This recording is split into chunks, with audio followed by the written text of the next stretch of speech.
राधे राधे दोस्तों, आज के वीडियो में आप सबके साथ शेयर करूंगी चैत्र नवरात्रि की सरल पूजा विधि। कैसे कम सामान में आप नवरात्रि की जो पूजा है वो कर सकते हैं। आप कलश स्थापना भी कर सकते हैं, साथ ही साथ जवारे जो है वो भी बो सकते हैं और बहुत ही सरल तरीके से एकदम कम सामान में मैं यहाँ पे पूजा जो है वो दिखाने वाली हूँ। सबसे पहले जहाँ पे आप पूजा कर रहे हैं उस जगह को अच्छे से साफ और स्वच्छ कर लीजिए। उसके बाद इस तरीके की कोई भी चौकी पीढ़ा जो भी है वो आपको बिछा के उसके ऊपर लाल पीला वस्त्र जो है वो बिछा लेना है। अब हमें क्या करना है, अब हमें चाहे आप फूल का आसन ले लीजिए और चाहे आप चावल का आसन ले लीजिए। तो यहाँ पे हम थोड़े से जो पुष्प है वो डालेंगे। यहाँ पे आप चावल जो है वो भी डाल सकते हैं। आप चाहें तो यहाँ पे अष्टदल कमल जो है वो भी बना सकते हैं। आपके ऊपर है, आप जल्दी से पूजा कर रहे हैं या आराम से कर रहे हैं या जो सामान है नहीं है उस प्रकार से आप कर सकते हैं। यहाँ पे हम माता रानी को विराजमान कर देंगे इस प्रकार से। इसके साथ ही साथ यहाँ पे हम थोड़े पुष्प जो हैं वो और रखेंगे और यहाँ पे हम अपने गणपति को विराजमान करेंगे इस प्रकार के। प्रथम पूज्य देव जो हैं वो हमारे गणपति हैं, तो गणपति को विराजमान करना हम बिल्कुल भी ना भूलें। इसके साथ ही साथ यहाँ पे थोड़े से फूल जो है वो रख के हम जो दीपक है वो अपना प्रज्वलित करेंगे और अपनी संपूर्ण पूजा जो है वो शुरू करेंगे। तो चलिए, यहाँ पे मैं इस प्रकार से थोड़े जो पुष्प है वो रख के यहाँ पे मैंने जो दीपक है वो अपना रख दिया है और हम दीपक को प्रज्वलित कर देते हैं। उसके बाद हम अपनी जो पूजा है वो शुरू करते हैं।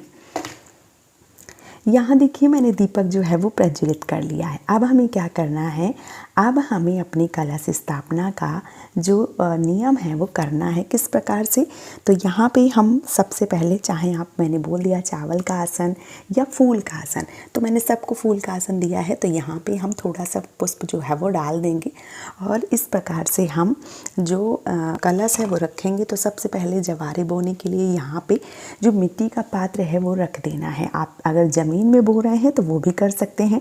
आप चाहें तो बांस की डलिया आती है उसमें भी जवारे बो सकते हैं, या थाली, परात में, तसला में, जिसमें जो भी आपके पास है उसमें आप कर सकते हैं।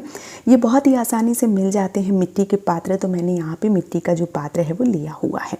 तो यहाँ पे मैंने एक कुंडा लिया है, उसमें बीच में स्वास्तिक बनाया है। फिर मैंने मिट्टी जो है वो भरी हुई है, उसके ऊपर यहाँ पे मैंने तिलक जो है वो किया हुआ है और उसमें मिट्टी जो है वो भर के हम जवारे के लिए इसको तैयार कर दिए हैं। इसके साथ ही साथ यहाँ पे आप देख पा रहे हैं, यहाँ पे मैंने गेहूँ और जौ दोनों को पानी में भिगो के रखा है। आप 1-2 दिन भिगो लीजिए, 2-4 घंटे भिगो लीजिए। और इसको भिगोना जो है वो ज़रूर है, क्योंकि अच्छे से जो जवारे हैं वो हमारे निकल आते हैं। तो बहुत सारी बहनें केवल गेहूँ, बहुत सारे केवल जौ और बहुत सारे लोग दोनों को मिक्स करके बोते हैं। तो आप अपने हिसाब से बो सकते हैं। चाहे तो अगर गेहूँ है तो गेहूँ बो दीजिए, जौ है तो जौ बो दीजिए, और अगर दोनों मिक्स करके बोना चाहती हैं मेरी तरीके से तो आप इस तरीके से भी बो सकती हैं। तो यहाँ पे हम इस प्रकार से जो जवारे हैं वो अपने बो देंगे। तो यहाँ पे आप इस प्रकार से डाल दीजिए। अगर आप अच्छे से बोते हैं ना, किस प्रकार से, वो मैंने डिटेल वीडियो बनाई है, आप उस पर जाके चेकआउट करके वो वीडियो देख सकते हैं कि जो जवारे हैं वो हम कैसे बोएं जिससे वो हरे भरे जवारे जो हैं वो निकलें। तो उसके लिए आप जो वीडियो है वो चेक कर सकते हैं। तो यहाँ पे जो जवारे हैं वो इस प्रकार से आपको बो देने हैं। फिर क्या करना है, फिर हमें कलश की स्थापना करनी है। तो यहाँ पे हम कलश की स्थापना जो है वो इसी के बीच में करेंगे, क्योंकि आसपास पूरे जवारे निकलते हैं, बीच में कलश स्थापना बहुत ज़्यादा अच्छा लगता है नज़ारा। और इसके साथ ही साथ बहुत ही सुंदर दृश्य जो है वो तो रहता ही है, लेकिन ये एक तरीके से कम जगह में और बहुत ही अच्छे से हो जाता है। साथ ही साथ ठंडा भी रहता है, तो बहुत ही शुभ है, आप इस प्रकार से कर सकते हैं। यहाँ पे मैंने मिट्टी का कलश लिया हुआ है, जो टीका है वो भी किया हुआ है, जो मौली है, कलावा, वो भी मैंने कंठ में बांध दिया है। अब हमें क्या करना है, अब हमें एक इस प्रकार से जो हल्दी की गांठ है वो लेना है, सुपारी लेना है, इसके साथ ही साथ सिक्का लेना है और हमें जो पुष्प है वो लेने हैं। इसके साथ ही साथ थोड़े जो चावल हैं वो लेनी है। तो ये सारी चीज़ें जो हैं वो कलश में डाली जाती हैं। तो मैंने यहाँ पे सारी चीज़ें जो हैं वो डाल दिया है। अब यहाँ पे बोलूँगी कि अगर आपको आम के, अशोक के, पान के जो भी पत्ते मिल जाते हैं, पंचपल्लव आपको ज़रूर लगाना है। अगर आपको नहीं मिलते हैं तो बहुत ज़्यादा परेशान होने की आवश्यकता नहीं है। आपको मिल जाते हैं तो ज़रूर डालिए, नहीं मिलते हैं तो कोई बात नहीं। ये मैंने गंगा जल जो है वो डाल दिया है। गंगा जल डालने के बाद में आपको क्या करना है, आपको डालना है जल। तो अब आप इस कलश को अच्छे से भर दीजिए। इस प्रकार से हमें कंठ तक जो जल है वो भर देना है, पूरा कंठ तक जो है वो आपको भरना है इस प्रकार से। तो कंठ तक जो जल है वो हमने भर दिया है। अब अगर आम के या शोक के पत्ते आपको मिल जाते हैं तो लगा दीजिए, अगर नहीं मिलते हैं तो कोई दिक्कत नहीं है। इसके साथ ही साथ यहाँ पे हम गेहूं या चावल की जो कटोरी है वो भर के रखते हैं और उसके साथ ही साथ अब हम रखेंगे नारियल। तो आपको नारियल लेना है, नारियल में रक्षा सूत्र और जो चुनरी है वो बांध दीजिए और जो चोंच वाला हिस्सा है वो अपनी तरफ कर लीजिए। जो मान लीजिए पूजा कर रहे हैं साधक, उनकी तरफ ये जो चोंच वाला हिस्सा है वो रखा जाता है और यही नियम है। इसके लिए मैंने डिटेल वीडियो बनाया है, आप उसे देख सकते हैं। इस प्रकार से कलश की जो स्थापना है वो आपकी हो जाती है। अब हम अपनी पूजा शुरू करते हैं। इस प्रकार से कलश की जो स्थापना है वो हो जाती है। अगर आप नवग्रह बनाना चाहते हैं तो चावल की 9 ढेरी रखनी है, उसके ऊपर एक एक सुपारी जो है वो रख के आप जो नवग्रह है वो बना सकते हैं, वो आपके ऊपर है। जब हमारे यहाँ पंडित जी वगैरह आते हैं तो नवग्रह वो अपने तरीके से बनाते हैं और पूजा करते हैं, लेकिन अगर आप बनाना चाहते हैं तो आप बना भी सकते हैं। मैं यहाँ पे नवग्रह जो है वो नहीं बना रही हूँ, मैं एकदम से सिंपल पूजा जो है वो आप सबको दिखा रही हूँ। तो यहाँ पे जो कलश स्थापना है वो हो चुका है। अब हम भाव रूपी स्नान करवाएंगे और अपनी जो पूजा है वो शुरू करेंगे। तो यहाँ पे मैंने एक लोटा लिया, उसमें जल लिया है, एक पुष्प लिया है और सबको यहाँ पे जो किंचा है वो दे के स्नान करवाएंगे। बहुत ज़्यादा गीला जो है वो हमें नहीं करना है। इसके बाद हम वस्त्र जो है वो समर्पित करेंगे। तो यहाँ पे मैंने माता रानी को चुनरी जो है वो ली हुई है, तो सबसे पहले हम माता रानी को चुनरी जो है वो समर्पित करेंगे। यहाँ पे मैंने माता रानी को जो चुनरी है वो समर्पित कर दी है। अब हम वस्त्र रूपी कलावा जो है वो गणपति भगवान को समर्पित करेंगे, दीप को समर्पित करेंगे इस प्रकार से, ये देखिए। और यहाँ पे इस प्रकार से हम अपने जो कलश का स्थान है, जो जवारे का स्थान है, वहाँ पे भी वस्त्र जो है वो समर्पित करेंगे। अब हम करेंगे तिलक। तो यहाँ पे जो दीपक है उसका तिलक कर देते हैं, यानी कि दीपक का पूजन जो है वो हम कर लेते हैं। इसके साथ ही साथ जो गणपति हैं उनको हम तिलक कर देते हैं और माता रानी को तिलक कर देते हैं। इस प्रकार से जो शेर है उसको भी तिलक कर देते हैं। अगर आपके पास 9 मूर्ति वाला फ़ोटो है तो आप उनको भी जो तिलक है वो कर सकते हैं। इसके साथ ही साथ मैंने कुंडा को पहले ही करके रखा है तिलक, और फिर से एक बार जो है वो कर सकते हैं। तो इस प्रकार से आपको जो तिलक है वो कर देना है और इसके साथ ही साथ जो अक्षत है वो आपको ज़रूर चढ़ा देना है। ये देखिए इस प्रकार से, तो जो अक्षत है वो हमने चढ़ा दिया है। अब जो है भोग है जो वो हम अर्पित करेंगे। तो भोग में हम सबसे पहले एक जो पान का पत्ता है वो लेंगे, उसमें हम एक सुपारी रखेंगे और साथ ही साथ लौंग का और इलायची का जो जोड़ा है वो रखेंगे। तो 2 लौंग 2 इलायची जो है वो हमने रख दी हैं। इसके साथ ही साथ जो पुष्प है वो हम समर्पित करेंगे। तो इसी में हम पुष्प जो है वो रख देते हैं। तो जो है वो हम रख के और इसके साथ ही साथ जो बतासे हैं वो भी हम रख देते हैं। इस प्रकार से इसको कहते हैं वीड़ा या वीड़ा बतासा भी बोल सकते हैं। तो ये नवरात्रि में ज़रूर चढ़ाना चाहिए।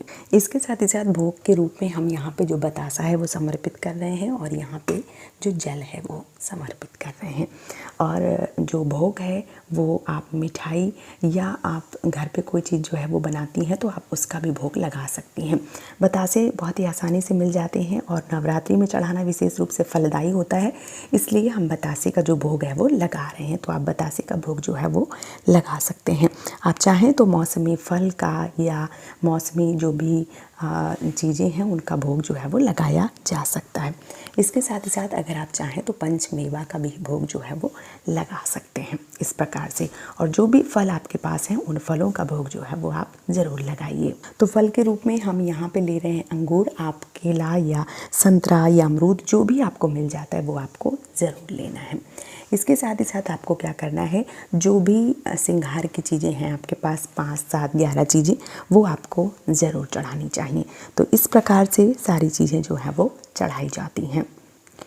इसके साथ ही साथ अगर जनेऊ है तो आप गणपति भगवान को ज़रूर समर्पित करें। अगर जनेऊ नहीं है तो वस्त्र रूपी जो कलावा है वही समर्पित कर सकते हैं। इसके साथ ही साथ जो भी दक्षिणा है वो आपको ज़रूर समर्पित करनी चाहिए पहले दिन या आखिरी दिन। और इसी के साथ साथ जो श्रृंगार है वो भी पहले दिन या आखिरी दिन, एक दिन ही समर्पित किया जाता है। तो दक्षिणा और श्रृंगार की चीज़ें आप चाहें तो पहले दिन या चाहें तो आखिरी दिन जो है वो समर्पित कर सकते हैं। तो इस प्रकार से सारी चीज़ें जो हैं वो हमने चढ़ा दी हैं।